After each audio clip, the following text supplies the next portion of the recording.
Esto es MedQuick Podcast, el canal del universo de MedQuick.org, donde las urgencias y las emergencias se toman un pequeño descanso para fluir a su casa a través de las ondas.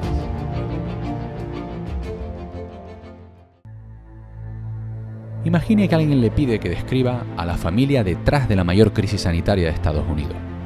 Tal vez piense en cárteles o mafias lejanas, pero la historia de hoy es bastante más incómoda.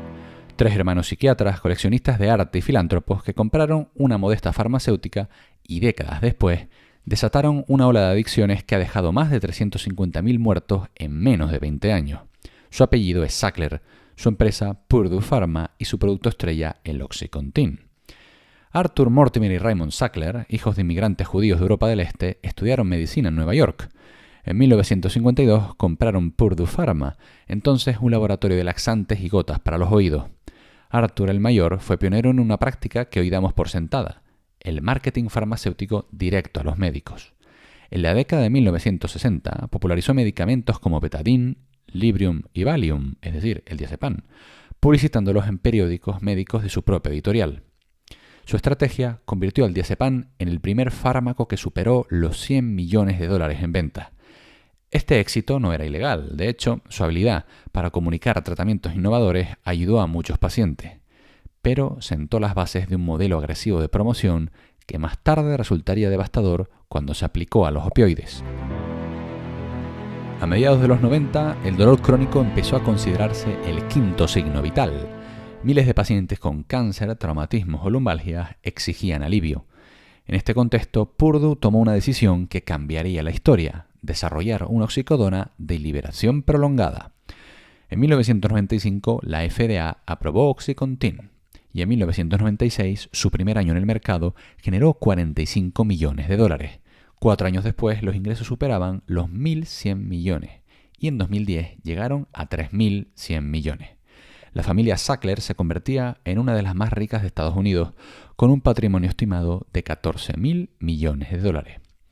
La propuesta de valor era clara: una formulación que liberaba la droga durante 12 horas con menos picos y valles que otras presentaciones y supuestamente menos riesgo de adicción.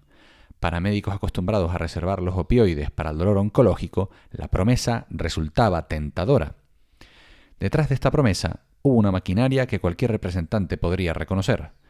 Purdue pasó de 300 agentes de ventas en 1996 a más de 1.000 en 2010. Los vendedores recibían bonos promedio de $70.000, con algunos superando los $250.000.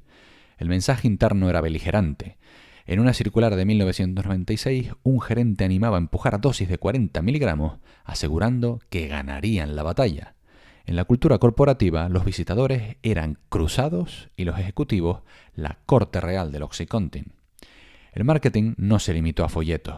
Purdue organizó congresos educativos, produjo vídeos en los que los médicos remunerados defendían que nuestros mejores analgésicos son los opioides y gastó hasta $4,6 millones en publicidad en revistas médicas en 2001. El argumento central: una sola dosis de OxyContin duraba 12 horas y reducía los efectos secundarios peligrosos. Muchos clínicos, cansados de ver a pacientes sufrir, comenzaron a prescribirlo no solo para cáncer, sino para dolores articulares, neuropatías y todo tipo de molestias crónicas. Para 2002 se habían excedido más de 6,2 millones de recetas. Entonces se impuso la realidad clínica. El comprimido de liberación prolongada podría triturarse, inhalarse o inyectarse, anulando el mecanismo que supuestamente prevenía el abuso. Muchos pacientes desarrollaron tolerancia y dependencia. Al agotarse las pastillas o resultar demasiado caras, algunos recurrieron a la heroína. El resultado fue una cadena de muertes. Entre 1999 y 2016, 115 estadounidenses murieron cada día por sobredosis de opioides, sumando más de 350.000 fallecidos. No son cifras abstractas, son camas vacías, familias destrozadas. La presión sobre Purdue creció. En 2007, la compañía y 3 ejecutivos se declararon culpables de engañar a reguladores, médicos y pacientes sobre los riesgos adictivos y pagaron más de $600 millones en multa. Los ejecutivos abonaron otros 34,5 millones. En su declaración, Purdue admitió responsabilidad por ciertas declaraciones erróneas, pero las recetas siguieron creciendo y con ellas el mercado negro. En 2018, bajo el escrutinio de múltiples demandas, Purdue anunció que dejaría de promocionar OxyContin y recortó la mitad de su fuerza de venta. Andrew Kolodny, codirector de Opioid Policy Research Collaborative, dudó de sus intenciones, señalando que las ventas ya estaban en declive. Este mismo año, la fotógrafa Nan Goldin, que había sido dependiente de OxyContin, lideró una protesta en el Metropolitan Museum de Nueva York frente a la sala que llevaba el nombre de los Sackler.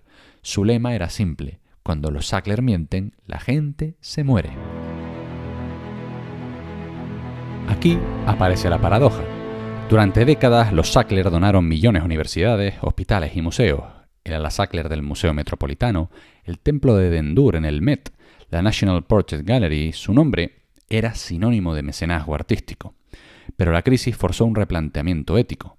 Desde 2019, instituciones como el Louvre, el Metropolitan Museum y la Universidad de Tufts han retirado el apellido Sackler de sus salas, considerando que aceptar dinero de una fortuna asociada a una tragedia era incoherente. Para terminar, permítame cerrar con usted, querido oyente, con 3 reflexiones.